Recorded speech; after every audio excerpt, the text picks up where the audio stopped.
one more point which I want to bring in here is the kind of interest that some women are finding in these networks, and they are not only sort of just sharing information, they have now started playing what, if I may call, a very important role in terms of this white collar terror. How do you look at this this completely new and also very complex challenge?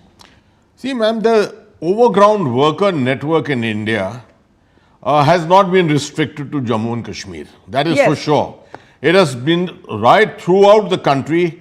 I can recall 2019 what happened in Sri Lanka. If you remember the Easter bombings of Sri Lanka were linked to all the networks in Tamil Nadu and Karnataka at that particular time, and was investigated at that particular time, and ISIS was trying to make efforts to do it. The Shami Witness, the very famous controlling station for ISIS, was in Bengaluru for 8 months and could not be discovered. It was controlling all the activities of ISIS. Northern India is flush with these kind of networks everywhere, but we have not seen women coming up at the forefront, and we have not seen women coming into acts of terrorism. That is not becoming the foot soldiers. Even in this particular case, so far we do not have evidence of women becoming foot soldiers, but they are in the support role. Yes, support role, and a very important support role, because suspicion over women is comparatively much lesser. So that is an issue, but also susceptibility to radicalization is very high among women. That is what has been noticed. Okay. That's very that's a cause of concern.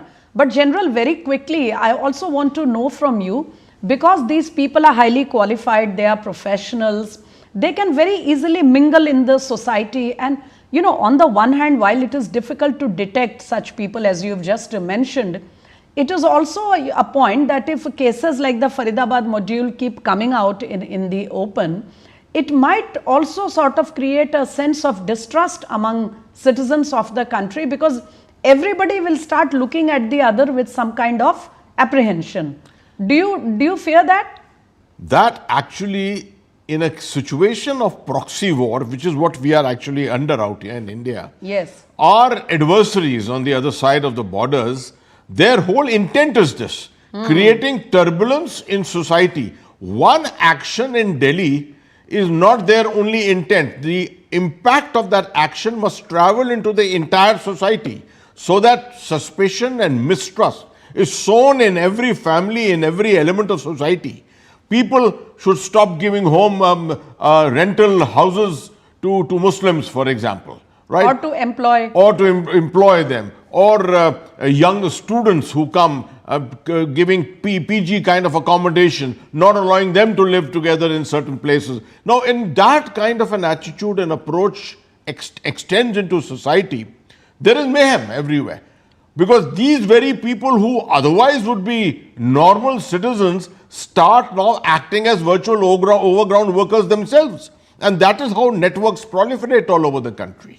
So yes, it is complex, and while it is important to fight this new challenge, it has to be done in a manner which does not, make these sinister designs of the enemies a success.